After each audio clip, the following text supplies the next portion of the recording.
പ്രശ്നത്തിന് മുമ്പിൽ നമ്മൾ പരാജയപ്പെടുന്നതൊരു ഫീല് നമുക്കുണ്ടാകും. പക്ഷേ ഒരാഴ്ച കഴിയുമ്പോൾ നമുക്ക് വേറൊരു ഫീൽ ഉണ്ടാകും, നമ്മൾ പരാജയപ്പെടുകയില്ല.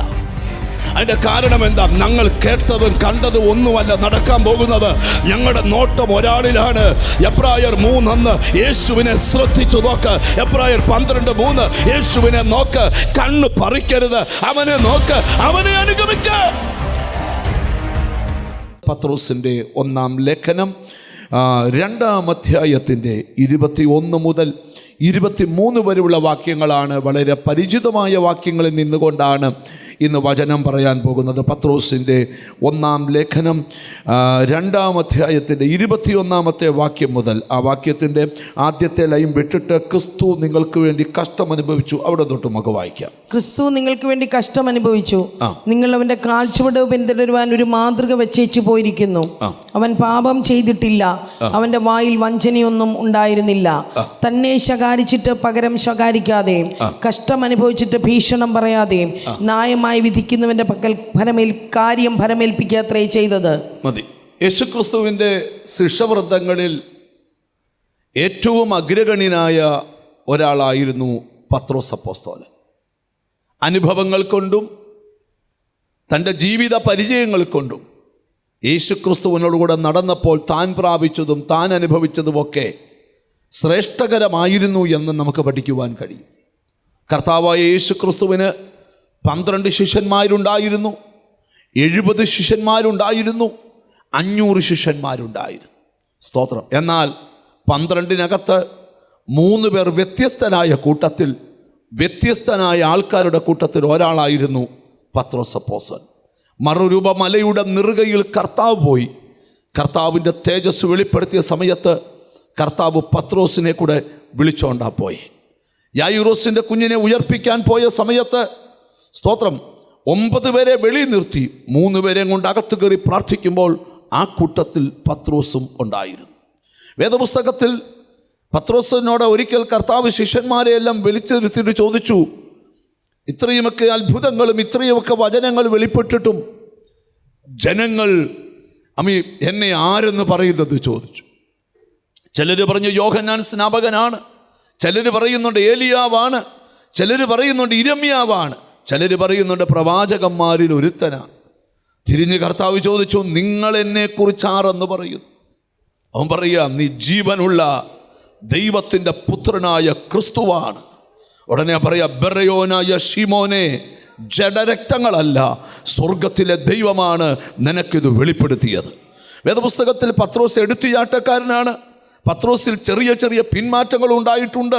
കർത്താവിൻ്റെ ദാസനെന്ന് വിവരിക്കാൻ പോയ സ്ഥലത്തും സ്തോത്രം, അവിടെ സത്യത്തിൽ പഴയ പടകുമെടുത്ത് പഴയ പണിക്ക് പോയവനെ, നിന്റെ അധ്വാനം കൊണ്ട് ഒരു കുഞ്ഞുമീനെ പോലും നിന്റെ പടകിൽ കയറ്റാൻ പറ്റത്തില്ലെന്ന് കർത്താവ് തെളിയിച്ചേച്ച് അവൻ തോറ്റ അതേ പടകിൽ ഒരു വിജയം കാണിച്ചു കൊടുത്തിട്ടാണ് കർത്താവ് പോയെ. സ്തോത്രം. എന്നിട്ട് പടക് നിറച്ചു നിർത്തിയ ശേഷം ഒരു ചോദ്യം ചോദിച്ചു, ഇവയിൽ അധികമായി നീ എന്നെ ലവ് ചെയ്യുന്നു? എന്താ? നിറഞ്ഞ വലയും നിറഞ്ഞ പടകും കൂട്ടുകാരും സമ്പത്തിനേക്കാൾ അധികം നീ യേശുവിനെ സ്നേഹിക്കുന്നുണ്ടോ? ഈ പത്രോസ് അപ്പോസ്തലൻ സ്തോത്രം 2 ലേഖനങ്ങൾ എഴുതിയിട്ടുണ്ട്. അതിനകത്ത് 1-ാമത്തെ ലേഖനത്തിലാണ് നമ്മുടെ ചിന്തകൾ ഇന്ന് വന്നെത്തിയിരിക്കുന്നത്. അപ്പോസ്തലൻ വിവരിക്കുന്ന ഭാഗത്തോട്ട് നമ്മൾ വരാൻ പോകുകയാണ്. ഈ ലേഖനം എഴുതിയത് ആർക്കാണ് എന്നുള്ള ഭാഗത്തോട്ടാണ് ആദ്യം നമ്മൾ ധ്യാനിക്കേണ്ടത്. സ്തോത്രം. പത്രോസിൻ്റെ 1-ാം ലേഖനം 1-ാം അധ്യായത്തിൻ്റെ 1-ാമത്തെ വാക്യം നമ്മൾ പഠിക്കുമ്പം അവിടെ ശ്രദ്ധേയമായ ഒരു കാര്യം കാണാം.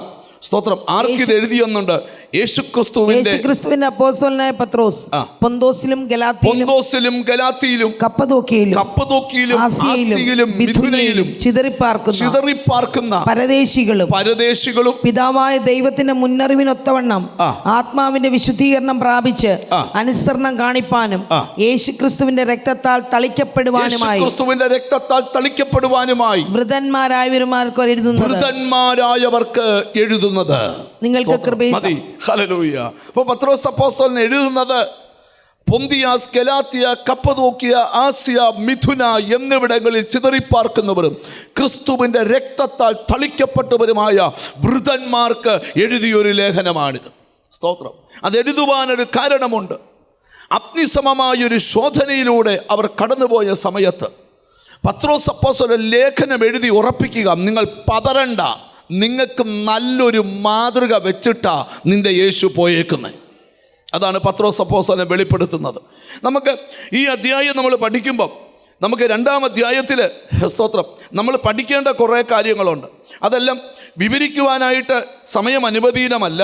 2-ാം അധ്യായത്തിൻ്റെ 10-ാമത്തെ വാക്യം നമുക്കൊന്ന് വായിച്ചു കേൾക്കാം. മുമ്പേ നിങ്ങൾ ജനമല്ലാത്തവർ, ഇപ്പോഴോ ദൈവത്തിന്റെ ജനം. പത്രോസ് പറയാം, മുമ്പേ നിങ്ങൾ ജനമല്ലാത്തവരായിരുന്നു, ഇപ്പം നിങ്ങള് ദൈവത്തിന്റെ ജനമാണ്.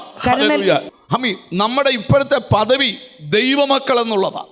എന്താണ് ദൈവമക്കൾ? ഒരു ദൈവ പൈതലിന്റെ ഏറ്റവും വലിയ കാര്യം എന്താണെന്നറിയാം, അവനൊരു ദൈവ പൈതൽ എന്നുള്ളതാണ്. ഇനി അതിനപ്പുറത്തൊരു പടി വെളിപ്പെടുത്തിയിട്ടുണ്ടെങ്കിൽ അത് പത്രോസാ വെളിപ്പെടുത്തിയിരിക്കുന്നത്. ഞാൻ ആ ഭാഗത്തോട് നിങ്ങളുടെ ചിന്തകളെ കൊണ്ടുവരാം. മുമ്പേ നിങ്ങൾ ജനമല്ലാത്തവർ, ഇപ്പോഴോ ദൈവത്തിന്റെ ജനം. ഇപ്പോഴോ നിങ്ങൾ ആരാണ്? ദൈവത്തിന്റെ ജനമാണ്. കരുണ ലഭിക്കാത്തവർ, ഇപ്പോഴോ കരുണ ലഭിച്ചവർ തന്നെ. അപ്പൊ മുമ്പേ നിങ്ങൾ ജനമല്ലായിരുന്നു, ഇപ്പോൾ നിങ്ങൾ ആരാണ്?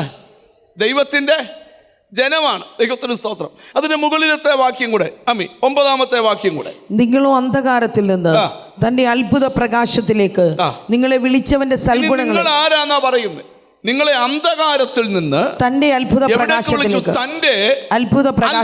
പ്രകാശത്തിലേക്ക്. ഇപ്പൊ നമ്മൾ എവിടെയല്ല? അന്ധകാരത്തിലല്ല, പിന്നെ എവിടാ? ഉറക്കെ പറഞ്ഞു, എവിടാ? അത്ഭുത പ്രകാശത്തില. ഞാൻ ചുമ്മാ ചോദിക്കുന്ന ഒരു ചോദ്യമേ, ഒരു പ്രകാശത്തിന് മുമ്പിൽ ഇരുട്ടിന് വല്ല സ്ഥാനമുണ്ടോ? പറ, ഉണ്ടോ? ഭയങ്കര ഇരുട്ടായിവിടെ.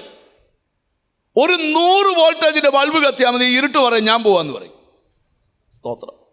അപ്പം നമ്മളെ അന്ധകാരത്തിൽ നിന്ന് എവിടെ കൊണ്ടുവന്നു?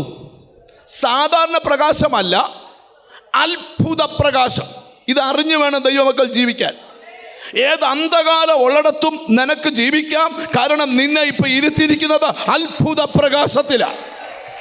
അന്ധകാരത്തിൽ നിന്ന് അത്ഭുത പ്രകാശത്തിലേക്ക്, തന്റെ അത്ഭുത പ്രകാശത്തിലേക്ക് നിങ്ങളെ വിളിച്ചവന്റെ സൽഗുണങ്ങളെ ഘോഷിപ്പാൻ തക്കവണ്ണം.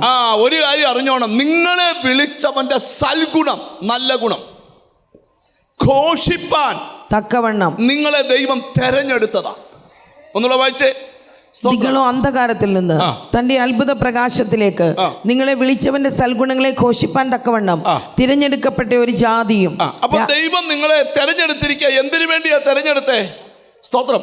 വിളിച്ചവന്റെ സൽഗുണങ്ങളെ ഘോഷിപ്പാൻ. ഒന്ന് പറഞ്ഞേ, വിളിച്ചവന്റെ, ഒന്നുകൂടെ പറഞ്ഞേ, സൽഗുണങ്ങളെ. അടുത്തിരിക്കുന്ന ആളോടും ചോദിച്ചേ, വിളിച്ചവന്റെ വല്ല ഗുണം ആരോടെങ്കിലും പറയാറുണ്ടോ എന്ന് ചോദിച്ചു. മിണ്ടുന്നില്ലല്ലോ. ഞാൻ വചന വെളിപ്പാടില്ല. വിളിച്ചവന്റെ സൽഗുണങ്ങളെ ഘോഷിപ്പാൻ തക്കവണ്ണം തിരഞ്ഞെടുക്കപ്പെട്ട ഒരു ജാതിയും. നിന്നെ തെരഞ്ഞെടുക്കപ്പെട്ട ഒരു ജാതിയും, രാജകീയ പുരോഹിത വർഗവും. പിന്നെ ഈ ദൈവപൈതലിൽ നിന്നുള്ള പദത്തിന്റെ അടുത്ത പദവിയാ രാജകീയ പുരോഹിത വർഗവും. പുതിയ നിയമത്തിൽ വിശ്വാസികളുടെ അടുത്ത ലെവലാണ് ഒരു വിശ്വാസി പുരോഹിതനാണ്. ഒരാമയും വരുന്നില്ല. എന്താ പുരോഹിതനാ? രാജകീയ പുരോഹിത വർഗം. മനസ്സിലായില്ല നിങ്ങൾക്ക്? എന്തുവാ നമ്മുടെ പൊസിഷൻ? എന്തുവാ? രാജകീയ പുരോഹിത. അല്ലാതെ ഞാൻ പുഴുവും അടിയാട്ടിയും കൃമിയുമായ ഒരു വിശ്വാസിയാന്നല്ല. രാജകീയ എന്നൊക്കെ പറഞ്ഞ ആരാ? പുരോഹിത വർഗം. ഒരു നല്ല ഹല്ലേലൂയ പറഞ്ഞാട്ട്. നിങ്ങൾ ആ പൊസിഷൻ എപ്പോൾ തിരിച്ചറിയുമോ അപ്പോഴാണ് അനുഗ്രഹം. ഒരു നല്ല ഹല്ലേലൂയ വരുന്നില്ല. നിങ്ങൾ ആരാണ്? രാജകീയ പുരോഹിത വർഗം. രാജാവുമാണ്, പുരോഹിതനുമാണ്. ആദ്യം പറഞ്ഞു നീ ദൈവപൈതലാണ്. പത്രോസ് പറയുകയാണ് ഇച്ചിരുടെ വെളിപ്പാടിൻ്റെ റേഞ്ച് കൂടിയ പത്രോസ് പറയുകയാണ്. പൗലോസ് പറയുന്ന ഇച്ചിരുടെ ഗഹനമായിട്ടാ. നിങ്ങൾ ആരാണ്? രാജകീയ. നിങ്ങളുടെ പൊസിഷൻ അറിഞ്ഞു വേണം നിൽക്കാൻ. സ്തോത്രം. ചോദിക്കുക, രാജാക്കന്മാർ യാചിക്കുവാന്നോ കൽപ്പിക്കുവാന്നോ? പറ. ചിലതിനോടൊക്കെ കൽപ്പിക്കാൻ ഒരു രാജകീയ അധികാരം നിനക്ക് തരുന്നെന്നാ ബൈബിള് പറയുന്നത്. ഈ നിങ്ങളുടെ തിരിച്ചറിയണേ, ഈ രാജാക്കന്മാർക്ക് ഭയങ്കര പൊസിഷനാണ്. ഈ രാജാക്കന്മാർ കണ്ടിട്ടുണ്ട് നിങ്ങൾ? ഈ നമ്മുടെ ഭരിക്കുന്ന മന്ത്രിമാരൊക്കെ പറയുന്ന പല വാക്കും അവരുടെ വാക്കല്ല, അവർക്ക് എഴുതി കൊടുക്കുക. എന്തോ പറയണമെന്ന് ഒരു സത്യം, എന്തോ അവരല്ല പറയുന്നത്, അവർക്ക് എന്തോ പറയണമെന്ന്. കാര്യം രാജാക്കന്മാർ പാഴുവാക്ക് എന്ത് ചെയ്യാൻ പാടില്ല, പറയാൻ പാടില്ല. അവരെന്തോ ഉടുപ്പ് ധരിക്കണം, അത് അവരല്ല തീരുമാനിക്കുന്നത്. ആരാ തീരുമാനിക്കുന്നത്? പറ. അവരുടെ കൂടെയുള്ള ഗ്രൂപ്പാണ് തീരുമാനിക്കുന്നത്. മന്ത്രി ഏതുടുപ്പ്, മോദി ടൈപ്പ് കോട്ട് വേണോ, ഉണ്ടോ മിണ്ടുന്നില്ല, അതോ സൂട്ട് വേണോ, ഇതൊക്കെ തീരുമാനിക്കുന്നത് ആരാ? ഇവിടെ സഹകരിച്ചേ. അവരുടെ വീട്ടിൽ എന്നാ ഫുഡ് കൊടുക്കണമെന്ന് തീരുമാനിക്കുന്നത് ആരാ?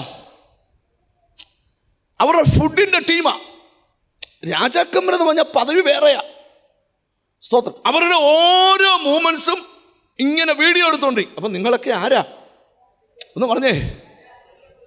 ഞാനാണ് എൻ്റെ ഓരോ മൂമെൻറ്റ്സിനും വീഡിയോ എടുക്കാൻ ആളെ നിർത്തുന്നുണ്ട്. നിലമ്പൂരിൽ നിന്ന് ഒരുത്തനെ എടുത്തിട്ടുണ്ട്, ട്രിവാൻഡ്രത്ത് വേറെ ആളെ എടുത്തിട്ടുണ്ട്. കുറേ ആൾക്കാർ ഇങ്ങനെ ഓരോ മൂമെൻറ്റ്സും ചെക്ക് ചെയ്യുക. എന്നാ നീ ആരാ? രാജകീയ. ഇങ്ങോട്ട് സത്യജെ, പുരോഹിത. നിങ്ങളാരും മിണ്ടുന്നില്ല. നീ ആരാ? രാജകീയ പുരോഹിത വർഗം. ഒരു നല്ല ഹല്ലേലൂയ പറഞ്ഞാട്ട്. അപ്പം ഇനി നിങ്ങൾ ശ്രദ്ധിച്ച് കേൾക്കണം.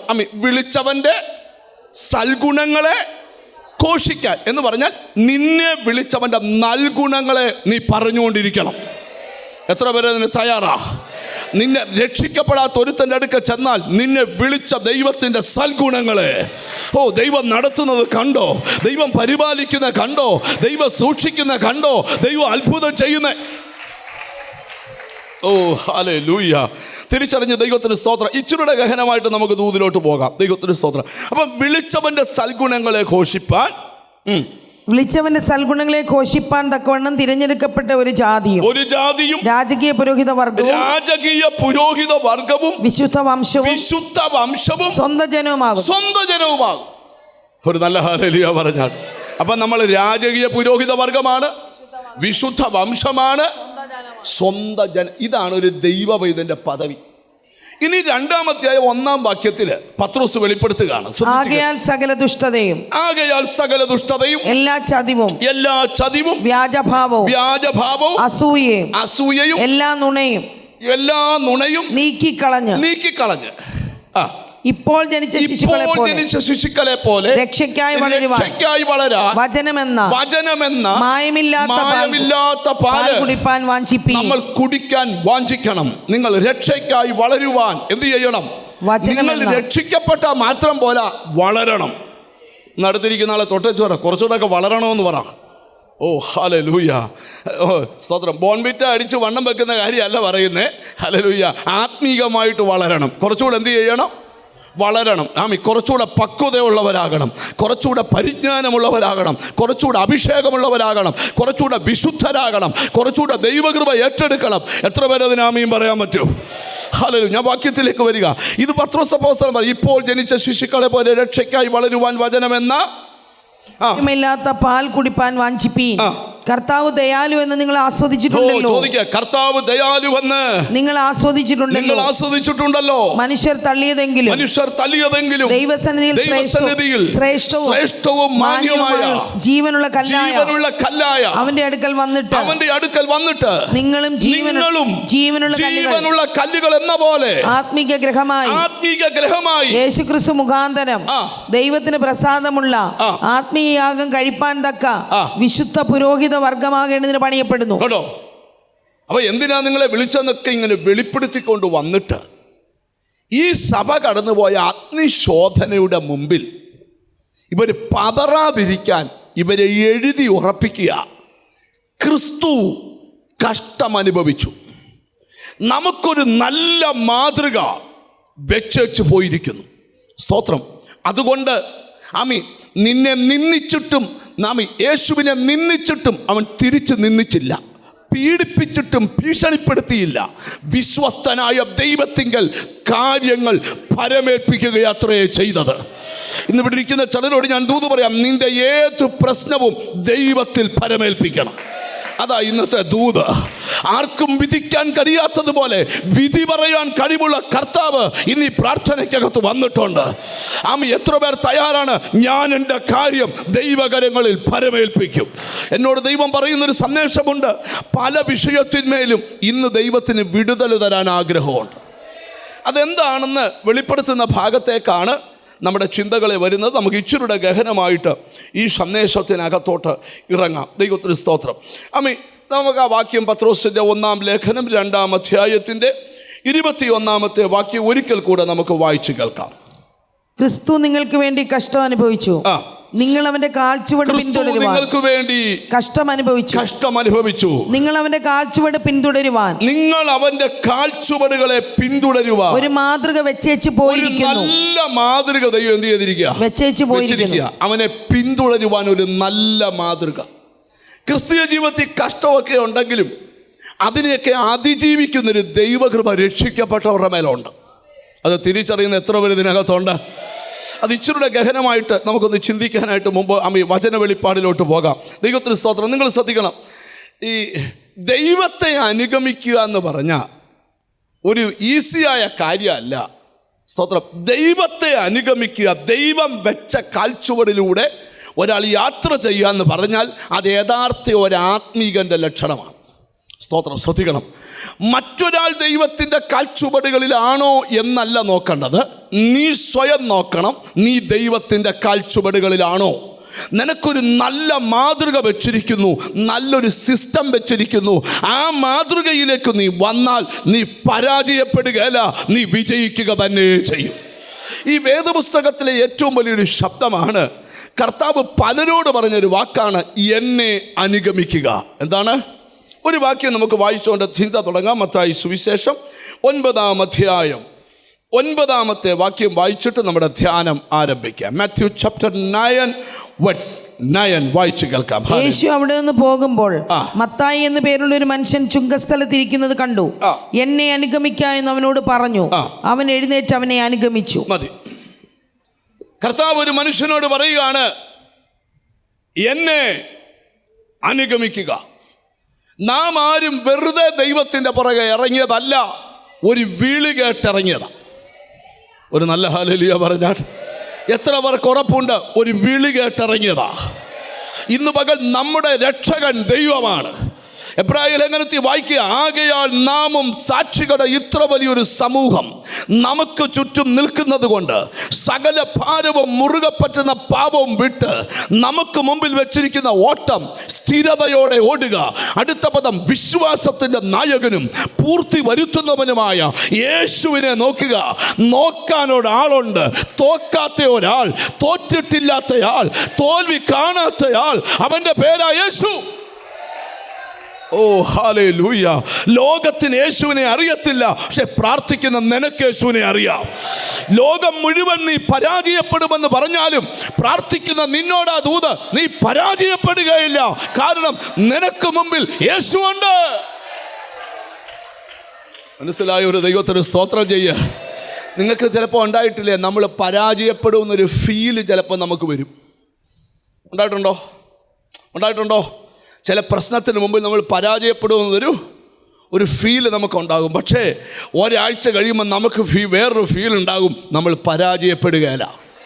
അതിൻ്റെ കാരണം എന്താ? ഞങ്ങൾ കേട്ടതും കണ്ടതും ഒന്നുമല്ല നടക്കാൻ പോകുന്നത്. ഞങ്ങളുടെ നോട്ടം ഒരാളിലാണ്. എബ്രായർ 3:1 യേശുവിനെ ശ്രദ്ധിച്ചു നോക്ക്. എബ്രായർ 12:3 യേശുവിനെ നോക്ക്. കണ്ണ് പറിക്കരുത്, അവനെ നോക്ക്, അവനെ അനുഗമിക്ക. എത്ര വലിയ പരാജയവും വിജയമാകാൻ ദൈവത്തെ നോക്കിയാൽ മതി. സ്തോത്രം. പദവി മറക്കരുത്. നിന്നെ രാജകീയ പുരോഹിത വർഗമായി കണ്ടിരിക്കുക. വിശുദ്ധ ജനം, വിശുദ്ധ വംശം, സ്വന്തം ജനം. ഇതൊക്കെയാണ് ദൈവത്തിന് നിന്നെക്കുറിച്ചുള്ള തിരുഹിതം. ഞാൻ ഇച്ചിരൂടെ ഗഹനമായിട്ട് ഈ സന്ദേശത്തിലേക്ക് വരാം. അപ്പം കർത്താവ് പലരോട് പറഞ്ഞിട്ടുണ്ട്, എന്നെ എന്ത് ചെയ്യണം? അനുഗമിക്കണം. ദൈവത്തിന് സ്തോത്രം. ഹല്ലേലൂയ. ഈ മത്തായി സുവിശേഷം 16-ാം അധ്യായം 24-ാമത്തെ വാക്യത്തിൽ എഴുതിയിട്ടുണ്ട്, പിന്നെ യേശു ശിഷ്യന്മാരോട് പറഞ്ഞത്, ഒരുവൻ എൻ്റെ പിന്നാലെ വരുവാൻ ഇച്ഛിച്ചാൽ. പിന്നെ യേശു ശിഷ്യന്മാരോട് പറഞ്ഞത്, ഒരുത്തൻ എൻ്റെ പിന്നാലെ വരുവാൻ ഇച്ഛിച്ചാൽ തന്നെത്താൻ ത്യജിച്ച് തൻ്റെ ക്രൂശ് എടുത്ത് എന്നെ അനുഗമിക്കട്ടെ. ഒരാൾ എൻ്റെ പുറകെ വരാൻ ഇച്ഛിച്ചാൽ തന്നെത്താൻ ത്യജിച്ച് തൻ്റെ ക്രൂശ് എടുത്ത് എന്നെ അനുഗമിക്കണം. സ്തോത്രം. എന്ന് പറഞ്ഞാൽ മനസ്സിലായോ? ഹല്ലേലൂയ. നിനക്ക് തമ്പുരാൻ വഹിക്കാൻ കഴിയുന്ന കുരിശേ തന്നിട്ടുള്ളൂ. ഒരു കഥ കേട്ടിട്ടുണ്ട്. ഒരാൾ സ്വർഗത്തിൽ പുള്ളിക്ക് ചുമക്കാൻ കൊടുത്ത കുരിശുമായിട്ട് സ്വർഗത്തിൽ ചെന്നു. കർത്താവിൻ്റെ അടുക്ക ചെന്നേച്ച് പറഞ്ഞു, കർത്താവേ, എനിക്ക് ഈ കുരിശു ഭയങ്കര പ്രയാസമാണ്, അതുകൊണ്ട് ഇത് മാറ്റിയേച്ച് ഇതിനെക്കാട്ടി ഭാരം കുറഞ്ഞൊരു കുരിശ് എനിക്ക് തരണം. കർത്താവ് പറഞ്ഞെന്നാ പറയുന്നത്, മൂല കൊണ്ട് വെച്ചേച്ച് ഇഷ്ടമുള്ളൊരു കുരിശെടുത്തോളാൻ പറഞ്ഞു. പുള്ളി അത് കഴിഞ്ഞ് അടുത്തൊരു കുരിശ പൊക്കിയപ്പം ആ കഥ ഇങ്ങനെ, അത് പൗലോസിൻ്റെ കുരിശായിരുന്നു, പൊങ്ങുന്നൂലുമില്ല. ഇച്ചിരി കഴിഞ്ഞപ്പോൾ അടുത്ത വേറൊരു കുരിശിന് ചെന്നപ്പോൾ അത് പത്രോസിൻ്റെ ആയിരുന്നു. എല്ലാം തപ്പിയേച്ച് അവസാനം വന്നൊരു കുരിശെടുത്ത് തോളെ വെച്ചു, കർത്താവ് ഇത് ഓക്കെയാന്ന് പറഞ്ഞു. അപ്പോൾ കർത്താവ് പറഞ്ഞു, സൂക്ഷിച്ചു നോക്കാൻ പറഞ്ഞു. അത് അവൻ കൊണ്ടുവന്നത് തന്നെയാണ്. മനസ്സിലായി? നിനക്ക് വഹിക്കാൻ പറ്റുന്നതേ നിനക്ക് കർത്താവ് തരത്തുള്ളൂ. പിടിച്ചു നിൽക്കാൻ വയ്യത്തൊന്നും പറയരുത്, അതൊക്കെ കർത്താവ് നോക്കിക്കോളും. ഏത് ബാഡ് സിറ്റുവേഷനെയും ചേഞ്ച് ചെയ്യുവാൻ ദൈവം നിന്റെ അടുക്കൽ നിൽപ്പുണ്ട്. എനിക്കെന്തോ പരിശുദ്ധാത്മാവ് ഒരു ബോധ്യം തരിക, നിന്നെ കൊണ്ട് വഹിക്കാൻ കഴിയും. ഈ ബൈബിളിൽ ഒരു വാക്യമുണ്ട്, അത് ഈ കൊരിന്തിലെ സഭയ്ക്ക് പൗലോസ് പറഞ്ഞൊരു കാര്യമാണ്. നിന്റെ പരീക്ഷയെക്കുറിച്ചൊരു വാക്യമാണ്. നിനക്ക് കഴിയുന്നതിന് മീതെ പരീക്ഷ നേരിടുവാൻ സമ്മതിക്കത്തില്ല ദൈവം. എന്തുവാ? നിന്റെ കഴിവിന് മീതെ. വാക്യം കിട്ടിയെന്ന് വായിക്കാവോ? മനുഷ്യർക്ക് നടപ്പില്ലാത്ത പരീക്ഷ നിങ്ങൾക്ക് നേരിട്ടിട്ടില്ല, ദൈവം വിശ്വസ്തൻ. നിങ്ങൾക്ക് കഴിയുന്നതിന് മീതെ പരീക്ഷ നേരിടുവാൻ സമ്മതിക്കാതെ, നിങ്ങൾക്ക് കഴിയുന്നതിന് മീതെ പരീക്ഷ നേരിടാൻ സമ്മതിക്കാതെ ദൈവം സമ്മതിക്കുകയില്ല. എന്ത് ചെയ്യത്തില്ല? പരീക്ഷ സമ്മതിക്കത്തില്ല. എന്ത് സമ്മതിക്കത്തില്ല? നിന്റെ കഴിവിന് മീതെ നിനക്കൊരു പരീക്ഷ വരാൻ ദൈവം സമ്മതിക്കാതെ. കാര്യം പറയാം, ദൈവത്തിന്റെ സമ്മതമില്ലാതെ ഒന്നും നടക്കുകയില്ല. മിണ്ടുന്നില്ല. ഒരു രാജ്യം മുഴുവൻ ദാനിയേലിനെ സിംഹം തിന്നുന്ന കാണാൻ കൊതിച്ചു നിൽക്കുക. സിംഹം ഒരു ശവം കിട്ടാൻ കൊതിച്ചു നിൽക്കുക. നിങ്ങൾ ശ്രദ്ധിക്കണം, സിംഹം കൊതിച്ചാലും രാജ്യം കൊതിച്ചാലും ദൈവം അനുവദിക്കാതെ ദാനിയേലിനെ തൊടുകയില്ല. നാട്ടുകാരെന്ത് പറയുന്ന നല്ല വിഷയം ദൈവം അനുവദിക്കാതെ. എത്ര പേര് ആമീൻ പറയുമെന്ന് എനിക്കറിയത്തില്ല. ഞാൻ ഇന്ന് ഈ ദൂത് പറഞ്ഞുകൊണ്ടിരിക്കുമ്പോൾ ആത്മാവ് എന്നോട് യെസ്, ഹല്ലേലൂയ. ഇച്ചിരൂടെ ഗഹനമായിട്ട് ഈ ദൂതിലോട്ട് പോകാം. എത്ര പേരത് വിശ്വസിക്കുന്നെന്ന് എനിക്കറിയത്തില്ല. നിന്റെ പദവി അറിഞ്ഞു വേണം ഇന്ന് സ്തോത്രം പറയാൻ. എന്തോ അറിഞ്ഞാണ്? പദവി അറിഞ്ഞും നിന്നെ ഒന്നുമില്ലാത്തവനാക്കാൻ ചിലർ ശ്രമിക്കുന്നുണ്ട്. ആ ശ്രമമൊക്കെ വിഫലമാണ്. നിന്റെ കൂടെ ദൈവമുണ്ട്. തിരിച്ചറിഞ്ഞ് പറഞ്ഞാട്ട് വിശ്വസ്തനായ ദൈവത്തിങ്കൽ കാര്യങ്ങൾ ഫലമേൽപ്പിക്ക്. അവൻ നീതിയോടെ വിധിക്കും. തിരിച്ചറിഞ്ഞ് ദൈവത്തിനോട് നന്ദി പറഞ്ഞാട്ട് എന്തൊക്കെയോ പ്രാർത്ഥിക്കുന്ന ചിലരോടാ ദൂത്. നിന്റെ കുഞ്ഞിന്റെ കാര്യം ദൈവകരങ്ങളിലോട്ട് സമർപ്പിര്. നിന്റെ വീടിന്റെ കാര്യം സമർപ്പിക്ക്. നിന്റെ വഴി യഹോവയിൽ ഫലമേൽപ്പിക്ക്. ഞാനൊരു ശബ്ദം ദൈവത്തിൽ നിന്ന് കേൾക്കുന്നു. നിന്റെ കാര്യത്തിൽ ഒരു വിധി വരാൻ പോവുക.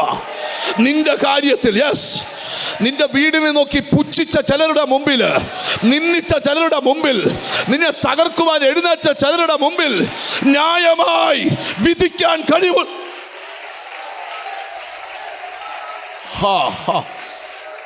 യേശുവിൻ്റെ നാമത്തിൽ ഞാനിവിടെ ഇരിക്കുന്ന ചിലരോട് പരിശുദ്ധാത്മാവ് പറയുക, ചില കാര്യങ്ങൾ നടക്കാൻ പോവാ. എത്ര പേരതിന് ആമീൻ പറയും? എത്ര പേരതിന് ആമീൻ പറയും? ഞാൻ ഈ കഴിഞ്ഞ ദിവസം ഒരു പ്രാർത്ഥനയിൽ സംബന്ധിക്കുവാനിടയായി. പ്രാർത്ഥനയെ സംബന്ധിക്കുവാൻ ഇടയായതിൻ്റെ കാരണം അവരെന്നെ വളരെ നിർബന്ധിതരായി അവരുടെ വീട്ടിൽ അല്പസമയം പ്രാർത്ഥിക്കാനായിട്ട് എന്നെ ക്ഷണിച്ചതനുസരിച്ച് ഞാൻ അവിടെ ചെല്ലുകയാണ്. ഞാനവിടെ ചെന്നപ്പം സ്തോത്രം, ആ വീട്ടിലെ മകന് ഒരു രാജ്യത്ത് പഠനം കഴിഞ്ഞ് 8 മാസമായിട്ട് സ്തോത്രം ചെറിയ ജോലി ചെയ്ത് ജീവിക്കുക. അപ്പനും അമ്മയും അവൻ്റെ മൂത്ത പെങ്ങളും ഹസ്ബൻഡും ഞാനും കൊണ്ട് പ്രാർത്ഥിക്കാൻ, ഞങ്ങൾ പ്രാർത്ഥിക്കാനിരിക്കുന്ന സമയത്ത് ഹല്ലേലൂയ ഞാൻ പറഞ്ഞു ഓരോരുത്തരും ഒന്ന് സമർപ്പിച്ച് പ്രാർത്ഥിക്കാൻ പറഞ്ഞപ്പോൾ ഹല്ലേലൂയ ആ പ്രാർത്ഥന മുറിക്കകത്ത് വെച്ച് ആ സ്ത്രീ മുട്ടുകുത്തി, 67-68 വയസ്സ് പ്രായം കാണും. ഹല്ലേലൂയ ആ സ്ത്രീ മുട്ടുകുത്തി പ്രാർത്ഥിക്കുക, കർത്താവേ എൻ്റെ കൊച്ചിൻ്റെ കാര്യം വിശ്വസ്തനായ ദൈവത്തിൻ്റെ കരങ്ങളിലോട്ട് ഞാൻ പരമേൽപ്പിക്കുക. സ്തോത്രം. ആ പ്രാർത്ഥന ഏകദേശം 10-15 മിനിറ്റ് നീണ്ടുള്ളൂ. പ്രാർത്ഥനയുടെ നടുവിൽ ഒരു ആരാധന പൊട്ടിപ്പുറപ്പെട്ടു. 1000 പേര് ആരാധിക്കുന്ന എഫക്റ്റോടെ. ഹലോ, അതിൻ്റെ കാരണം എന്താ? ആ കുഞ്ഞിൻ്റെ വിസ തീരാൻ പോവാ, അവന് PR കിട്ടണം. കിട്ടിയില്ലെങ്കിൽ സ്തോത്രം അവൻ ആ രാജ്യത്തൊന്ന് നാട്ടിൽ പോരണം. ഹല്ലേലൂയ. വലിയ സാമ്പത്തിക ശേഷിയുള്ള ഒരു കുടുംബമല്ല, പക്ഷേ ആ അമ്മയുടെ വാക്ക് കേട്ടോ, വിശ്വസ്തനായ ദൈവത്തിങ്കൽ കാര്യങ്ങൾ പരമേൽപ്പിക്കുക. ഹല്ലേലൂയ. അവിടെ ഇരുന്നപ്പം മുതൽ എൻ്റെ ഉള്ളിൽ ആ ദൂത് കത്താൻ തുടങ്ങി. അതാണ് ഇന്ന് ഈ മെസ്സേജ് പറയാൻ എൻ്റെ ഉള്ളിൽ പ്രേരണ തന്നത്. ഞാൻ ഈ ദൂതിലോട്ടത് വിവരിക്കട്ടെ. എന്നാൽ ഈ മെസ്സേജിന് തിരുവല്ല പറയുന്നതിന് മുമ്പ് ഇന്നലെ രാത്രി അവരെന്നെ വിളിച്ചിട്ട് പറഞ്ഞു, എൻ്റെ മോൻ്റെ പ്രിയാറിൻ്റെ അപ്രൂവൽ ഓക്കെ ആയി. നിന്നെ സഹായിക്കാൻ ആരുമില്ലെങ്കിലും നിന്റെ കാര്യങ്ങൾ പരമേൽപ്പിക്കാൻ യേശുവിൻ്റെ നാമത്തിൽ നിനക്ക് വചനം തന്നേക്കുന്നത് വായിച്ചു തള്ളാനല്ല, അതിൻ പ്രകാരം ജീവിക്കാനാ. തിരിച്ചറിഞ്ഞ് ദൈവത്തിന് സ്തോത്രം ചെയ്യ്. എന്നോട് ദൈവത്തിൻ്റെ ആത്മാ പറയാം, ദൈവത്തിൽ ഫലമേൽപ്പിച്ചാൽ ചില കാര്യങ്ങൾ ഇന്ന് നടക്കും. ദൈവത്തിൽ ഫലമേൽപ്പിച്ചാൽ നിന്റെ കാര്യങ്ങൾ നടക്കും. അങ്ങോട്ടാ ചിന്തകൾ വരാൻ പോകുന്നേ. ദൈവത്തിന് സ്തോത്രം. ഒരുവൻ എൻ്റെ പിന്നാലെ വരുവാൻ ഇച്ഛിച്ചാൽ തന്നെത്താൻ ത്യജിച്ച് തൻ്റെ ക്രൂശ് എടുത്ത് എന്ത് ചെയ്യണം?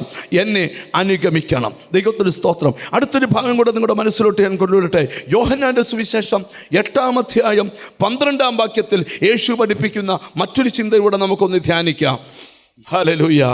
യേശു പിന്നെ അവരോട് സംസാരിച്ചു, ഞാൻ ലോകത്തിന്റെ വെളിച്ചമാകുന്നു. എന്നെ അനുഗമിക്കുന്നവൻ ഇരുളിൽ നടക്കാതെ ജീവന്റെ വെളിച്ചമുള്ളവനാകും എന്ന് യേശു പറയാ, ഞാൻ ലോകത്തിന്റെ വെളിച്ചമാ. എന്നെ ആര് അനുഗമിക്കുന്നോ അവരാരും ഇരുട്ടിൽ നടക്കാൻ പാടില്ല എന്ന് പറഞ്ഞാൽ അതിൻ്റെ അർത്ഥം എന്തുവാ? ഇരുട്ടിൻ്റെ പേര് പോലും നിന്റെ വീട്ടിൽ പറയല്ല. ഞാനിവിടെ നിൽക്കുമ്പോൾ ഒരു കാര്യം പറയാം. ചില വീടുകൾക്കകത്തുനിന്ന് ഇരുട്ടുകളിൽ നിന്ന് വഴിമാറിപ്പോകണം. ചില വീടിനകത്തുനിന്ന് അന്ധകാരങ്ങളിൽ നിന്ന് വഴിമാറിപ്പോകണം. എന്നോട് ദൈവം പറയാം, ചിലരെ നാളുകൾ കൊണ്ട് ഉപദ്രവിക്കുന്ന ഇരുട്ട് ചില വീടുകൾക്കകത്തു നിന്ന് ഇറങ്ങിപ്പോകണം. ദൈവത്തെ സേവിക്കാൻ അനുവദിക്കാതെ, പ്രാർത്ഥിക്കാൻ അനുവദിക്കാതെ, ഉപവസിക്കാൻ അനുവദിക്കാതെ, സ്തോത്രം ചെയ്യാൻ ഹർബജന സപ്തര പ്രഭാജകസി, നീ എഴുന്നേറ്റ് പ്രകാശിക്കാൻ സമയമായി. ഇരുട്ട് ദൂരെ പായാൻ സമയമായി. നന്മ വെളിപ്പെടുവാൻ സമയമായി.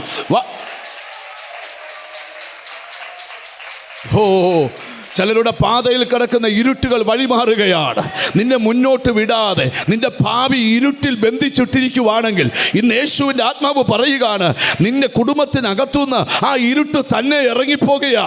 ഒരു വഴിയായി വന്ന ശത്രു 7 വഴിയായി എനിക്ക് കാണാം. ഇതിനകത്ത് ചില വ്യക്തികളെ ദൈവം തൊടുകയാണ്. ഇനിയും നിന്റെ വീട്ടിൽ ഇരുട്ട് വെളിപ്പെടുകയില്ല. ആ ഇരുട്ടിന്റെ നിന്റെ ആരോഗ്യത്തെ തകർക്കുന്ന ഇരുട്ട്, നിന്നെ നിത്യ രോഗിയാക്കുന്ന ഇരുട്ട്, ഏതു മരുന്ന് കഴിച്ചിട്ട് ശമിക്കാത്ത രോഗമിടുന്ന ഇരുട്ട്. ഇന്ന് നീ ഒന്ന് ആരാധിക്കുന്നെങ്കിൽ നിന്റെ ഉച്ചി മുതൽ ഉള്ളങ്കാല് വരെ ഒരു ദൈവശക്തി ഇറങ്ങി.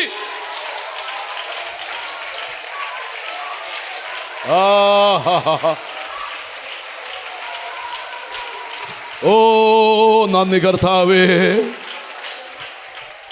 ആ റെഡ് മോനെന്ന് കൈ ഉയർത്തി കാണിക്കാമോ? നിന്റെ അടുക്കൽ കർത്താവ് വന്ന് നിൽക്കുക. കർത്താവ് വന്ന് നിന്നിട്ട് നിന്നോട് എന്നോട് പറയുന്ന കാര്യങ്ങൾ ഞാൻ നിനക്ക് മുമ്പിൽ വെളിവാക്കി തരികയാണ്. നീ പോകേണ്ടെന്ന പാത ശ്രേഷ്ഠകരമാണ്. നീ പോകേണ്ടെന്ന വഴി ഏറ്റവും വലുതാണ്. പക്ഷേ ഇരുട്ട് നിൻ്റെ കുടുംബത്തിൻ്റെ വഴികൾ അടച്ചു നിർത്തിയിരിക്കുക. ഇന്ന് നീ പ്രാർത്ഥനയിൽ നിറഞ്ഞു നിൽക്കുന്നെങ്കിൽ നിൻ്റെ കുടുംബത്തിൽ വെച്ച് ഏറ്റവും നല്ല ഭാവി നിനക്ക് തരാൻ ദൈവം പദ്ധതിയിടുക. ഒരു വൈറ്റ് പേപ്പറിൽ 6 സ്ഥലത്ത് ബ്ലാക്ക് ഡോട്ട് ഉള്ളതുപോലെ നിൻ്റെ ലൈഫിൻ്റെ 6 മേഖലയിൽ കിടക്കുന്ന ബ്ലാക്ക് ഡോട്ടുകളെ ഇന്ന് ഹോളി സ്പിരിറ്റ് തുടച്ചു മാറ്റാൻ പ്ലാനിടുക. നീ പ്രാർത്ഥിച്ചാൽ നിൻ്റെ ഭാവി ധന്യമാകും. എനിക്കൊന്നും ആകാൻ കഴിയുന്നില്ലല്ലോ എന്ന് ടെൻഷൻ വേണ്ട. നിൻ്റെ അകത്ത് കഴിവ് കിടപ്പുണ്ട്. നിലത്തിട്ട വിത്ത് പൊട്ടിക്കിളിക്കുന്നത് പോലെ നിൻ്റെ ലൈഫിൽ ഇതുവരെ ഇല്ലാത്തൊരു പൊട്ടിക്കിളിർപ്പ് യേശു തരുന്ന കാഴ്ച ഞാൻ പ്രാർത്ഥനയിൽ കാണുക. നിൻ്റെ അകത്തളങ്ങളിൽ വഹിക്കുവാൻ കഴിയാത്ത ചില ഓവർ ടെൻഷൻ, ചില ആൻസൈറ്റി ഹോളി സ്പിരിറ്റ് പറയുന്നു ഇന്ന് നിന്നെ ഹീലാക്കാൻ പോവുക. നിനക്കൊരു ഇന്നർ ഹീലിങ് ഹോളി സ്പിരിറ്റ് തരാൻ പോവുക. നിനക്കൊരിക്കൽ ഫ്യൂച്ചർ ശ്രേഷ്ഠമാണ്. അവിടേക്ക് പോകുവാൻ ഒരമ്മ കുഞ്ഞിൻ്റെ കൈക്ക് പിടിക്കുന്നത് പോലെ നിൻ്റെ കൈക്ക് പിടിച്ച് നിന്നെ എഴുന്നേൽപ്പിക്കുന്ന സ്വർഗീയ കാഴ്ച ഞാൻ ആത്മാവിൽ കാണുകയാണ്. പ്രാർത്ഥനയോടെ ഇരുന്നാൽ നീ ഇവിടെ ഇരിക്കുമ്പോൾ നിൻ്റെ വീട് വരെ ദൈവസാന്നിധ്യം പോവുക. ആ വീടിനകത്ത് വ്യാപരിക്കുന്ന ഇരുട്ട്, അനർത്ഥങ്ങൾ വരുത്തുന്ന ഇരുട്ട്, എനിക്ക് കാണാം ചില വീടുകൾക്കകത്തു നിന്ന് ഇരുട്ടുകൾ ഇറങ്ങിപ്പോകാൻ പോവുക. എന്നോട് ദൈവം പറയുന്നു നിന്റെ വഴി അടച്ച ഇരുട്ട് ഇന്നത്തെ പ്രാർത്ഥനയിൽ നന്ദി കർത്താവേ, നന്ദി കർത്താവേ. പ്രാർത്ഥനയുടെ ശക്തി വ്യാപരിച്ചു തുടങ്ങട്ടെ. അല്പനേരം ദൈവത്തിന് മുമ്പിൽ പ്രാർത്ഥിച്ചു തുടങ്ങിക്കേ. ആദകൾ പ്രഭാതകൾ ക്ഷസ്മഹനബല. എന്നെ അനുഗമിക്കുന്ന ആരും ഇരുട്ടിൽ നടക്കാൻ പാടില്ല, പാടില്ല. ഞാനൊരു ചോദ്യം നിങ്ങളോട് ചോദിക്കട്ടെ. എൻ്റെ കുടുംബത്തിനകത്ത് എവിടോ ഇരുട്ട് ചില തടസ്സം സൃഷ്ടിച്ചിട്ടുണ്ടെന്ന് ആത്മാവിൽ ബോധ്യപ്പെട്ടിട്ടുള്ളവരുണ്ടെങ്കിൽ ഒന്ന് കൈയുയർത്താവോ? മതി, എനിക്ക് കാണാനോ ദൈവം കാണാനോ? താത്തിട്ടോ. അല്പം കൂടെ നിങ്ങൾ ശ്രദ്ധയോടെ ഇരിക്കണം. ഈ ദൂതിൻ്റെ റൂട്ട് മാറാൻ പോവാ. Glory to God. എന്നോട് ഹോളി സ്പിരിറ്റ് പറഞ്ഞു, ദൈവം പറയാ എന്നെ ഫോളോ ചെയ്യുന്ന ഒരാൾ ഇരുട്ടിൽ നടക്കാൻ പാടില്ല, പാടില്ല, പാടില്ല. ഇന്ന് ചില ഇരുട്ടിനോട് ബൈ ബൈ പറയണം. അതൊരു പക്ഷേ ഒരു ദുർമന്ത്രമായിരിക്കാം, ഒരു ആഭിചാരമായിരിക്കാം, ഒരു മന്ത്രവാദമായിരിക്കാം, ഒരു സാത്താന്യ ഉപദ്രവമായിരിക്കാം, എതിരാളികളുടെ പോരാട്ടമായിരിക്കാം. യേശുവിൻ്റെ ആത്മാവ് പറയുന്നു ഇന്ന് ആ റൂട്ട് ദൈവം block.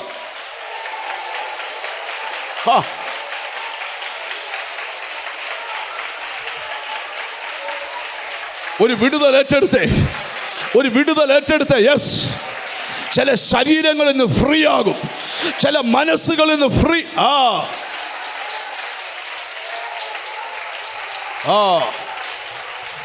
Glory to God, glory to God, glory to God, glory to God, glory to God.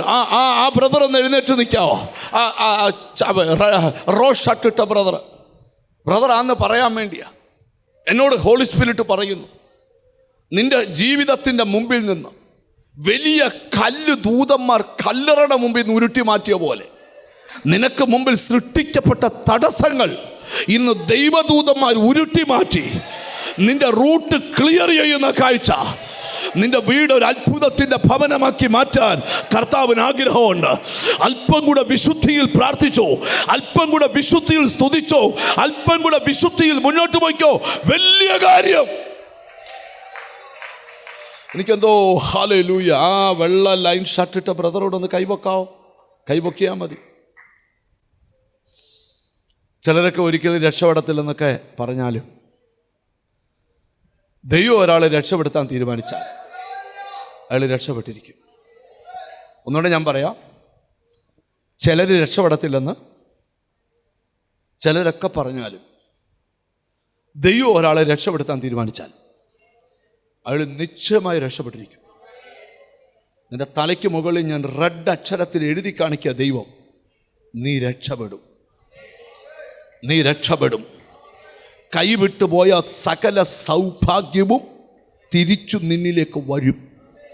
അതിൻ്റെ കാലവും സമയവും ദൈവം കാണുകയാ. Glory to God. നീ ഇവിടെ ഇരിക്കുമ്പം ഗ്ലോറി ടു ഗോഡ്. കേരളം കൊണ്ട് മാത്രം ഒതുങ്ങുന്നൊരു പ്രവൃത്തിയല്ല നിന്നിൽ വെളിപ്പെടുന്നത്. വേറെ സ്ഥലങ്ങളിലേക്ക് പരിശുദ്ധാത്മാവ് പോവുക. ആ പ്രവൃത്തിക്ക് വേണ്ടി ഒരുങ്ങിക്കോളാൻ ദൈവാത്മാവ് നിന്നോട് പ്രവചിച്ചു പറയുക. പ്രാർത്ഥനയിൽ ഇപ്പുറത്തിരിക്കുന്ന ബ്രദറോടൊന്ന് കൈവക്കിക്ക്. വിളിക്കപ്പെട്ടവർ ഒത്തിരിയുണ്ട്, പക്ഷെ തെരഞ്ഞെടുക്കപ്പെട്ടവർ ചുരുക്കമാണ്. വലിയൊരു ഉദ്ദേശത്തിന് വേണ്ടി നിന്നെ തെരഞ്ഞെടുത്തതാ ദൈവം. തെരഞ്ഞെടുത്തതിനൊത്തു നീ സ്റ്റെപ്പ് എടുത്തു, പക്ഷേ പപ്പടം പൊടിഞ്ഞു പോകുന്നത് പോലെ, ചില്ലുകൊട്ടാരം പൊളിഞ്ഞു വീഴുന്നത് പോലെ നീ എടുത്ത സ്റ്റെപ്പുകൾ പൊളിഞ്ഞു വീണു. ഞാൻ പറയുന്നത് ശരിയാണോ? എന്നാൽ ഹോളി സ്പിരിറ്റ് പറയുക, എസക്കിയലിനെ അസ്ഥിത്താഴ്വരെ ഇറക്കി നിർത്തിയ പോലെ നിന്നെ ഞാനൊരു ഇടത്തിറക്കി നിർത്താൻ പോവാ. അവിടെ താഴ്വരയിലെ ചെതറിയ അസ്ഥിയെ കണ്ട് കരയാനല്ല, നിന്റെ പുറകിലൊരു സൈന്യം എഴുന്നേറ്റ് വരുന്ന, ചിലരെ ബിൽഡ് ചെയ്യുന്ന, ചിലരെ ജീവിപ്പിക്കുന്ന, എഴുന്നേൽപ്പിക്കുന്ന ഒരു പുതുബലം നിന്റെ അകത്ത്. അല്പം കൂടെ ശ്രദ്ധിച്ചിരിക്കുക. എനിക്ക് ദൈവം ബോധ്യം തരിക, ചിലരുടെ ലൈഫിനെ ഇരുട്ട് വിട്ടുമാറുകയാ. എത്ര പേർ റെഡിയാണ് ആ ദൂത് സ്വീകരിക്കാൻ? ഇന്ന് നീ തിരിച്ചു വീട്ടിൽ ചെല്ലുമ്പോൾ ആ ഇരുട്ട് അവിടെ ഇല്ല. കഴിഞ്ഞ 13 വർഷം നിന്റെ കുടുംബത്തോട് പോരാടിയ, നിന്റെ സമ്പത്തിനോട് പോരാടിയ, നിന്റെ ആരോഗ്യത്തോട് പോരാടിയ, നിന്റെ കുടുംബത്തോട് പോരാടിയ, നിന്റെ കുഞ്ഞിനോട് പോരാടിയ, നിന്റെ ഫ്യൂച്ചറിനോട് യേശുവിൻ്റെ നാമത്തിൽ ആളിക്കത്തുന്ന തീ പോലെ ഇതിനകത്ത് അഭിഷേകം, ദൈവത്തെ ഫോളോ ചെയ്യുന്ന നിന്റെ അകത്ത് ആ ഇരുട്ട് വേണ്ട. തിരിച്ചറിവുള്ളവർക്കായി സ്തോത്രം ചെയ്യുക.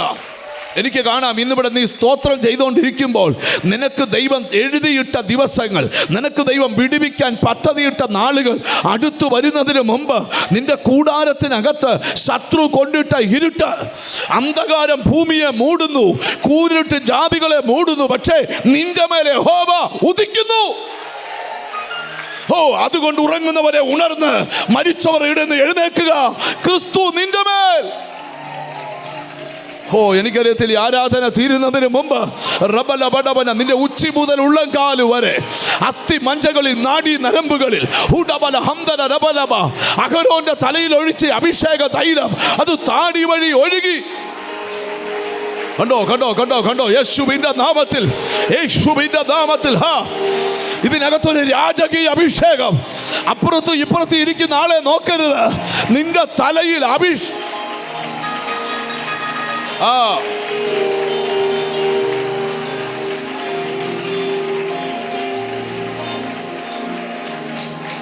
ഈ സങ്കീർത്തന പുസ്തകത്തിൽ വാക്യമുണ്ട്, വായിക്കണ്ട. ഞാൻ നിന്നെ പുതിയ എണ്ണ തേപ്പിക്കും. ഞാൻ നിന്നെ പുതിയ എണ്ണ. ഭാഷ ഇവരെന്നാ ഭാഷ മിണ്ടാത്തെ? ഭാഷ മിണ്ടല്ലെന്ന് പറഞ്ഞോ? സ്തോത്രം. എന്നാ പുതിയ എണ്ണ? തിരുവള്ളക്കാർ ശബ്ദമുള്ളവരാണെന്നാ വിചാരിക്കുന്നത്. പുതിയ എണ്ണ എന്ന ചിലടത്ത് തേപ്പിക്കുമെന്നല്ല, പുതിയ തൈല ഒഴിക്കും. തേപ്പിക്കുമല്ല, ഇന്ന് മുഴുവൻ ഒഴിക്കാൻ പോവുക. അഹരോന്റെ തലയിൽ ഒഴിച്ച അഭിഷേകം താടി വഴി ഒഴുകി. നിന്റെ കാലിലെ നീര് പോകട്ടെ, നിന്റെ കിഡ്നിയിലെ ബ്ലോക്ക് പോകട്ടെ. സൗഖ്യത്തിന്റെ വ്യാപനം. ദൈവത്തിൽ നിന്ന് സൗഖ്യം സ്വീകരിച്ചേ. ഇതാ ഞാൻ രോഗശാന്തി, ആരോഗ്യവും. ഇറങ്ങണം അഗ്നി, ഇറങ്ങണം അഗ്നി, ഇറങ്ങണം.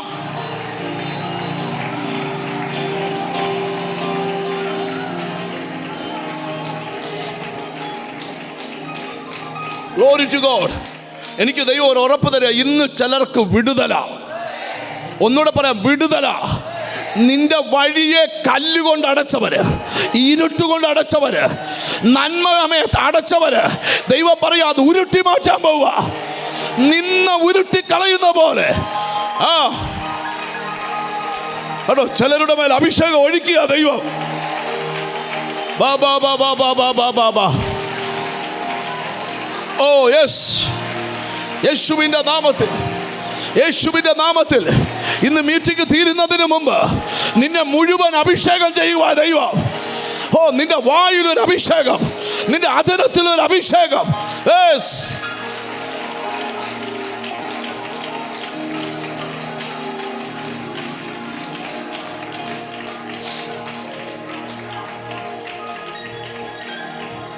സത്യജേ, ഞാൻ വാക്യത്തിലോട്ട് വരിക. അപ്പം എന്നെ അനുഗമിക്കുന്ന ആരും എങ്ങനെ നടക്കാൻ പാടില്ല? ഇരുട്ടിൽ നടക്കാൻ പാടില്ല. ഇങ്ങനെയൊക്കെ അങ്ങ് പോകുന്നതാണോ? എന്നല്ല. ദൈവത്തിന് സ്തോത്രം. യോഹന്നാന്റെ സുവിശേഷം 12-ാം അധ്യായത്തിൻ്റെ 26-ാം വാക്യം കൂടെ വായിച്ചേ. John chapter 12 verse 26. എനിക്ക് ശുശ്രൂഷ ചെയ്യുന്നവൻ എന്നെ അനുഗമിക്കട്ടെ. ഒന്നാമത് പറഞ്ഞു, നിങ്ങൾ എന്നെ അനുഗമിക്കണം. 2, എനിക്ക് ശുശ്രൂഷ ചെയ്യുന്നവൻ എന്നെ അനുഗമിക്കട്ടെ എന്ന് പറഞ്ഞാൽ ഒരു ശുശ്രൂഷകനെ സംബന്ധിച്ച് അവൻ്റെ റോൾ മോഡൽ യേശുക്രിസ്തു ആയിരിക്കണം. ഒരാമ്യം വരുന്നില്ല. മനസ്സിലായവർക്ക് നോട്ടം ക്രിസ്തുവിൽ നിന്ന് പറയരുത്. ആരെല്ലാം നിന്നെ ഒതുക്കാൻ നോക്കിയാലും നീ പേടിക്കരുത്. ഒരുത്തർക്കും ഒതുക്കാൻ പറ്റുകയില്ല. നിന്റെ കണ്ണ് ക്രിസ്തുവിൽ നിന്ന് മാറരുത്. ഇവിടെ ശ്രദ്ധിക്കട്ടെ, വാക്യത്തിലോട്ട് വരിക. ദൈവത്തിന് സ്തോത്രം. എനിക്ക് ശുശ്രൂഷ ചെയ്യുന്നവൻ എന്നെ അനുഗമിക്കട്ടെ. ഞാൻ ഇരിക്കുന്നിടത്ത് എന്റെ ശുശ്രൂഷക്കാരനും ഇരിക്കും. എന്നാ വാക്യ? ഞാൻ ഇരിക്കുന്നിടത്ത് എന്റെ ശുശ്രൂഷക്കാരനും ഇരിക്കും. എന്റെ ശുശ്രൂഷക്കാരൻ ഇരിക്കും. എനിക്ക് ശുശ്രൂഷ ചെയ്യുന്നവനെ പിതാവ് മാനിക്കും. എനിക്ക് ശുശ്രൂഷ ചെയ്യുന്നവനെ പിതാവ് മാനിക്കും. ഒരു വെളിപ്പാട് പറയാം, നീ മാനിക്കപ്പെടാൻ സമയമായി. എത്ര പേർക്ക് ആഗ്രഹമുണ്ട് ദൈവത്താൽ മാനിക്കപ്പെടാൻ? നിന്നെ നിന്ദിച്ചവരുടെ മുമ്പിൽ യേശു നിന്നെ മാനിക്കും. ഞാൻ ഈ ലേഖനത്തിൽ കൂടെ പോകുന്നത്, ഒറ്റയാഴ്ച പോലും ലേഖനത്തിൽ നിന്ന് മാറാതെ പ്രസംഗിക്കുന്നത് എന്തിനാ? നിന്റെ അകത്ത് ലേഖനങ്ങളിലെ ക്രിസ്തു ഇറങ്ങണം. ബൈബിളിന്റെ കറതീർത്ത ഉപദേശം നിന്റെ അകത്ത് കയറണം. അതാണ് നിന്റെ ലൈഫിന്റെ വിജയം. ഒറ്റ കാര്യം കൂടെ പറഞ്ഞു നിർത്താം. എനിക്ക് ശുശ്രൂഷ ചെയ്യുന്നവൻ എന്നെ അനുഗമിക്കട്ടെ. ദൈവത്തിന് ശുശ്രൂഷ ചെയ്യുന്ന 98% ആൾക്കാരും കർത്താവിനെ അനുഗമിക്കുന്നവരാ. ഒരു മാറ്റവും ഇല്ല. ദൈവത്തിന് സ്തോത്രം. എന്നിട്ട് എഴുതുക, എനിക്ക് ശുശ്രൂഷ ചെയ്യുന്നവനെ ഞാൻ ഇരിക്കുന്നിടത്ത് എന്റെ ശുശ്രൂഷക്കാരനും ഇരിക്കും. എനിക്ക് ശുശ്രൂഷ ചെയ്യുന്നവനെ പിതാവ് മാനിക്കും. കർത്താവ് യോഹന്നാന്റെ സുവിശേഷത്തിൽ പറയും, ഞാൻ സ്ഥലം ഒരുക്കാൻ പോവാ. ഞാൻ പോയി സ്ഥലം ഒരുക്കിയാൽ ഞാൻ ഇരിക്കുന്നിടത്ത് നിങ്ങളെയും ഇരുത്തേണ്ടതിന് പിന്നെയും വന്ന് നിങ്ങളെ ചേർത്തുകൊള്ളൂ. കർത്താവ് പോയേക്കുന്നേ അവിടെ ഇരുന്നുകൊണ്ട് നീ ഇവിടെ എന്തൊക്കെ ചെയ്യുന്ന ഇങ്ങനെ നോക്കിക്കൊണ്ടിരിക്കാൻ മാത്രമല്ല, നിനക്ക് സ്ഥലം ഒരുക്കുക. എന്തിനാ? നിന്നെ കൊണ്ടുപോകാനുള്ള സ്ഥലം. മിണ്ടുന്നില്ല. നിന്നെ കൊണ്ടുപോകാനുള്ള സ്ഥലം ഒരുക്കണമെങ്കിൽ നീ കർത്താവിന് എത്ര വിലയേറിയവരാ. പിടികിട്ടിയോ? നിന്നെ കൊണ്ടുപോകാൻ സ്ഥലം ഒരുക്കണമെങ്കിൽ മിണ്ടുന്നില്ല. നിന്നെ കൊണ്ടുപോകാൻ സ്ഥലം ഒരുക്കണമെങ്കിൽ സ്തോത്രം. ഈ പത്രോസ് അപ്പോസ്തലൻ തൻ്റെ ലേഖനത്തിനകത്ത് എഴുതിയേക്കുന്ന ഒരു വാക്യം കൂടെ ഉണ്ട്. സ്തോത്രം. എല്ലാം കൂടെ വായിക്കാൻ പോയ നേരമില്ലെങ്കിലും 1 പത്രോസിൻ്റെ ലേഖനം 1-ാം അധ്യായം സ്തോത്രം 4-ാമത്തെ വാക്യം, അന്ത്യകാലത്തിൽ വെളിപ്പെടുവാൻ ഒരുങ്ങിയിരിക്കുന്ന രക്ഷയ്ക്ക് വിശ്വാസത്താൽ ദൈവശക്തിയിൽ കാക്കപ്പെടുന്ന നിങ്ങൾക്ക് വേണ്ടി സ്വർഗത്തിൽ സൂക്ഷിച്ചിരിക്കുന്നതും. കൈയടിക്കുന്നത് വെറുതെ അല്ല. ഈ വെളുപ്പാങ്കാലത്ത് എഴുന്നേറ്റ് സഭായോ മുടക്കാതെ വരുന്ന വെറുതെ അല്ല. സ്വർഗത്തിൽ സൂക്ഷിച്ചിരിക്കുന്നതും ക്ഷയം, മാലിന്യം, വാട്ടം എന്നിവയില്ലാത്തതുമായ അവകാശത്തിനായി തന്നെ വീണ്ടും ജനിപ്പിച്ചത് ഇതിനാണ്. സ്വർഗത്തിൽ സൂക്ഷിച്ചിരിക്കുന്ന ക്ഷയം, മാലിന്യം, വാട്ടം എന്നിവയില്ലാത്ത അവകാശത്തിനായി നിന്നെ വീണ്ടും ജനിപ്പിച്ചിരിക്കുന്നു.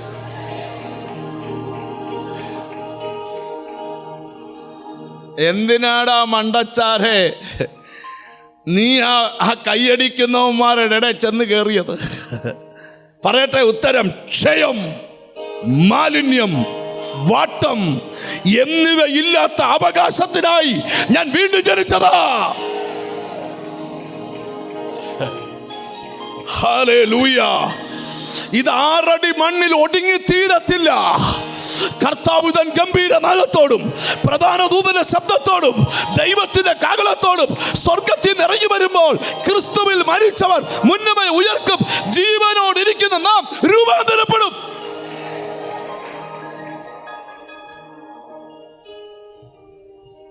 കിട്ടിയോ? ഞാൻ നിങ്ങളോടൊരു കാര്യം പറയാം.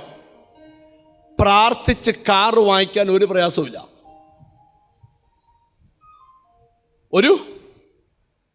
നിങ്ങൾ എന്നെ എവിടെ ഇരിക്കുന്നത്? ഒരു പ്രയാസവും. പ്രാർത്ഥിച്ച് വീട് വെക്കാൻ, പ്രാർത്ഥിച്ച് കൊച്ചിൻ്റെ കല്യാണം നടത്താൻ. പക്ഷേ ക്ഷയം, മാലിന്യം, വാട്ടം ഇല്ലാത്ത അവകാശം പ്രാപിക്കാൻ ഭയങ്കരമാണ്. Glory to God, glory to God. പ്രാർത്ഥിക്കാൻ പോയിട്ട് എന്നാ കിട്ടി? പ്രാർത്ഥിക്കാൻ പോയിട്ട് മറുപടി ഞാൻ പറയുന്നില്ല. ക്ഷയം. ഒരു പറയാ, ഈ കൂടാരമായ ഭൗമ ഭവനം അഴിഞ്ഞു പോയാൽ നിങ്ങൾക്ക് കേൾക്കണം, കൈപ്പണിയല്ലാത്ത ദൈവത്തിന്റെ ദാനമായി ഒരു കെട്ടിടം ഞങ്ങൾക്കുണ്ട്. ഇത് ഉരിയും അത് ഞങ്ങൾ ധരിക്കും.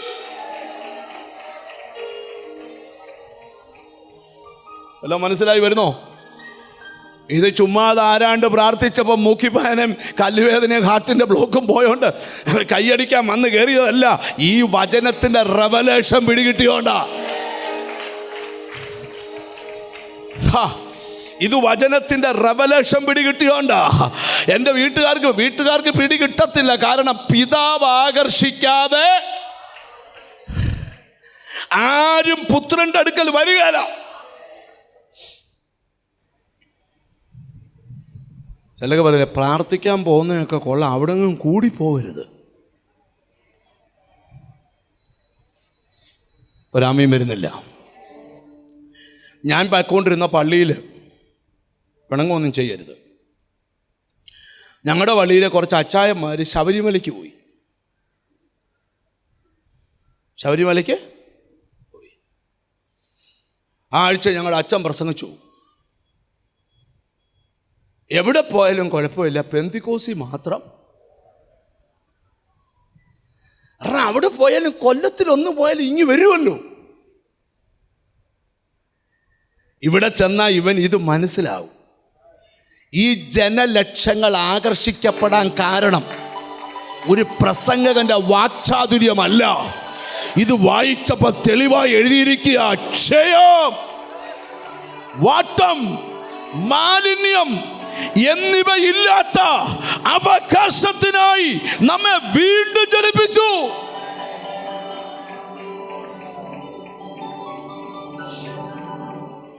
മറക്കല്ല്. Glory to God. നല്ലൊരു മാതൃക നിനക്ക് വെച്ചു പോകുന്നു. ഒരു നല്ല മാതൃക. വേറെ ഒറ്റ ലോകത്തിലെ ഒറ്റ ആൾക്കാരുടെ ഇടയിൽ ഈ സിസ്റ്റം ഇല്ല. തൻ്റെ അടുത്തോടെ പറയാം, അപ്പോസ്തലൻ പറയാം, നമ്മുടെ യേശു നല്ലൊരു മാതൃക. നാം അവൻ്റെ കാൽച്ചുവടുകളെ പിന്തുടരണം. നിന്ദിച്ചിട്ടും അവൻ തിരിച്ച് നിന്ദിച്ചില്ല, പീഡിപ്പിക്കപ്പെട്ടിട്ടും ഭീഷണിപ്പെടുത്തിയില്ല. വിശ്വസ്തനായ ദൈവത്തിങ്കൽ കാര്യം ഫലമേൽപ്പിച്ചു. എന്നോട് ദൈവം പറയാം, നിന്റെ സന്തതിയുടെ കാര്യം ദൈവത്തിൽ ഫലമേൽപ്പിക്കുക, ദൈവത്തിൽ ഫലമേൽപ്പിക്കുക, ദൈവത്തിൽ ഫലമേൽപ്പിക്കുക. ഞാൻ ആ വാക്യം നിങ്ങളെ ഒന്ന് വായിച്ച് കേൾപ്പിക്കാം. സ്തോത്രം. ഒടുവിലത്തെ ഒരു പദം മാത്രം വായിച്ച് കേൾപ്പിക്കാം. ദൈവത്തിന് സ്തോത്രം. ശ്രദ്ധിക്കണം. ദൈവത്തിന് സ്തോത്രം. ഒടുവിലത്തെ ഒരു ഭാഗം മാത്രം. ന്യായമായി വിധിക്കുന്നവങ്കൽ കാര്യം ഫലമേൽപ്പിക്കുക അത്ര ചെയ്തത്. ഒന്ന് കൈ ഉയർത്തിപ്പിടിച്ചേ, രണ്ട് കൈ ഉയർത്തിപ്പിടിച്ചേ, രണ്ട് കൈ ഉയർത്തി. ആയിരക്കണക്കിന് കൈകൾ എനിക്ക് കാണാം. രണ്ട് കൈ ഉയർത്തിപ്പിടിച്ചേ.